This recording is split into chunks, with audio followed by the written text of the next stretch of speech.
Hello and नमस्कार दोस्तों, welcome back to my channel. मैं वंदना बहुत बहुत स्वागत करती हूँ आपका enchanting flower and gardening channel में।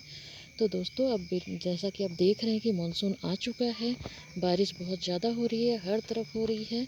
तो ऐसे में हमारे पौधों को फंगस से बचाने के लिए हमको कुछ कुछ घरेलू उपाय भी करने पड़ेंगे, जो कि हमारे नेचुरल है, पुराने ज़माने से करते आए हैं। तो आप जैसा कि देख रहे हैं इस वीडियो में, ये देख सकते हैं आप, आज मैंने लिया है राख। आप देख रहे हैं ये मैंने राख लिया है। राख जो है ये नेचुरल रिसोर्स है, जो कि हमारे पौधों के लिए बहुत ही बेनिफिशियल होता है, क्योंकि इसमें कैल्शियम होता है, मैग्नीशियम होता है, फास्फोरस होता है, पोटेशियम होता है और कार्बन भी होता है।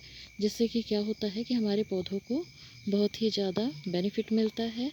तो क्या होता था पुराने ज़माने में, जब इंसेक्टिसाइड नहीं होते थे, पेस्टिसाइड नहीं होते थे, तो क्या होता था, जितने भी फार्मर्स हैं वो राख का ही यूज़ करते थे। तो आप देख रहे हैं मेरे हाथ में ये जो राख है, तो आप इसको लकड़ियों के से भी जला के बना सकते हैं, और नहीं तो सूखी पत्तियां जो होती हैं वो हो सकता है। यहाँ मैंने जैसे लिया है ये, आप समझ, ये तो आप पहचान ही गए होंगे कि ये क्या है। ये किसी भी डेयरी में 50 रुपये बोरी मिल जाता है।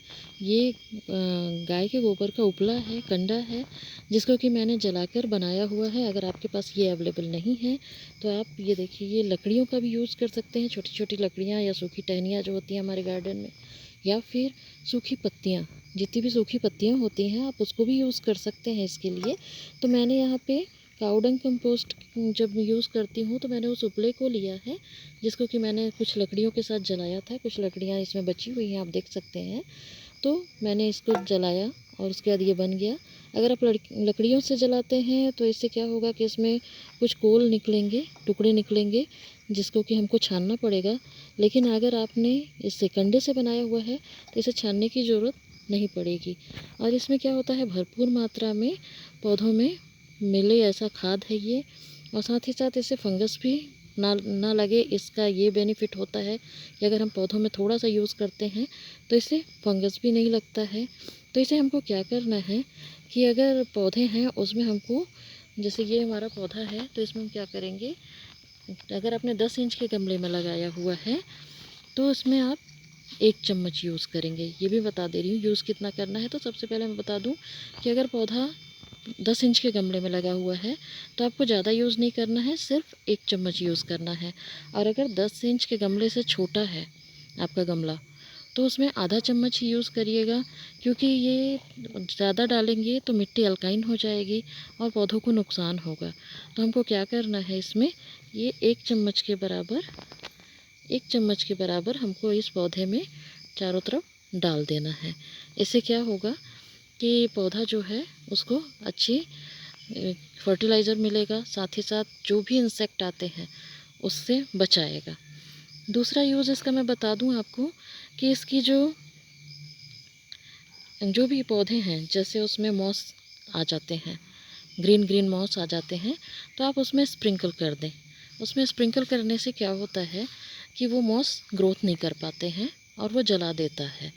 तो इस तरह से इसका 2 बेनिफिट मैंने बताया। तीसरा बेनिफिट मैं आपको बता दूं कि सब्जियां, जैसे मैंने यहाँ ग्रो बैग में लगाया हुआ है बैगन, तो अभी बरसात में ये पौधा ख़राब ना हो, इसके लिए मैं इसमें भी थोड़ा थोड़ा स्प्रिंकल कर दूंगी। इसके साइड्स में, इसके पत्तियों पे कर रही हूँ, ताकि कोई इंसेक्ट इसको बाइट ना कर सके, इसको खा ना सके।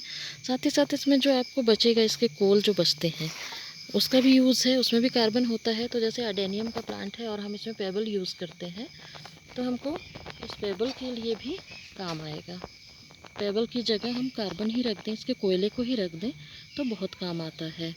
और इसका एक और फ़ायदा है फ्रेंड्स, इसके तो फ़ायदे बहुत सारे हैं, गिनाऊँ तो बहुत हो जाएंगे, लेकिन फिर भी मैं आपको बता रही हूँ कि इसका एक और फ़ायदा है कि अगर बरसात के दिनों में स्नेल्स बहुत ज़्यादा आने लगते हैं, तो जहाँ से वो आते हैं वहाँ पे आप राख का छिड़काव कर दें, इससे नहीं आएंगे।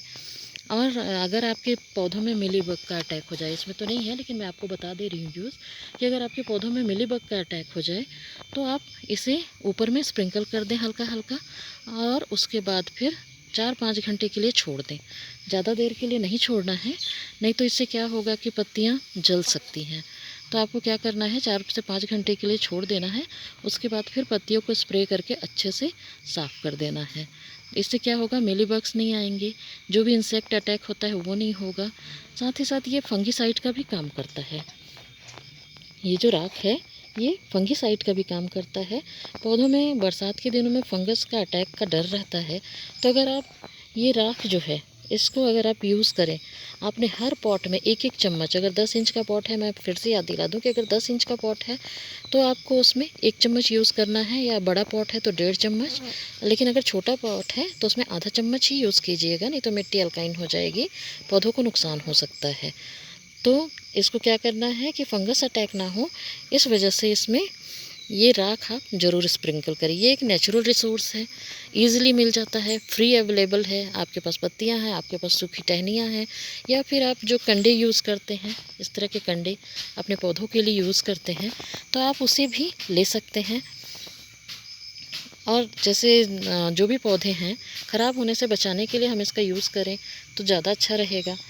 जैसे कि इसकी मिट्टी में हल्की हल्की हम डालते जाएंगे तो मिट्टी को पोटेशियम, मैग्नीशियम, जो भी फास्फोरस हो गया, पोटेशियम, पोटाश हो गया, कैल्शियम हो गया, ये सब कुछ मिलेगा। आप इसे चाहें तो काऊ डंग कंपोस्ट के साथ भी डालकर इसको थोड़ा सा स्प्रिंकल करके मिक्स करके डाल सकते हैं, या फिर आप वर्मी कंपोस्ट यूज़ कर रहे हैं तो आप उसमें भी इसका यूज़ 1 चम्मच आप डाल दिए और इसको पौधों में डाल दिए। तो इससे क्या होगा कि पौधों की ग्रोथ अच्छी रहेगी, पौधों को एक अच्छा फर्टिलाइज़र मिलेगा, साथ ही साथ इंसेक्ट से भी बचाएगा और जड़ें नहीं सड़ेंगी। सबसे अच्छी बात है कि बरसात के दिन में इसे यूज़ करने से पौधों में जो फंगीसाइड अगर हम नहीं डालते हैं तो हम ये डालें तो उसकी जड़ें नहीं सड़ेंगी, क्योंकि देखिए इस तरह का पानी कितना भी, आप हमारे यहाँ तो बहुत ज़्यादा बारिश हुई है रात भर, तो कितना भी ड्रेनेज होल बना लीजिए वो धीरे धीरे ही पास होगा। तो अब ये धीरे धीरे पास हो रहा है। ये मेरा पाइनएप्पल का प्लांट है, इसे मैंने अभी छोटे पॉट में लगाया है, फिर मैं इसे बड़े पॉट में रिपोर्ट करूँगी। अब बरसात का दिन आ गया है तो इसमें क्या है कि पानी जल्दी से नहीं निकल पाता है ड्रेनेज होल होने के बाद भी। तो इसको मैं क्या करूँगी कि इसको बड़े में जब पॉट में लगाऊँगी तो मैं ये ज़रूर यूज़ करूँगी। इससे क्या होगा, हमारे पौधे को अच्छी ग्रोथ मिलेगी। तो फ्रेंड्स इसके बहुत सारे फ़ायदे हैं, मैं बताने चलूँ, गिनाने चलूँ तो कम पड़ जाएगा। तो इसलिए दोस्तों, कैसा लगा मेरा वीडियो? अगर आपको अच्छा लगे तो प्लीज़ लाइक कीजिएगा, सब्सक्राइब कीजिएगा और शेयर कीजिएगा। Thank you.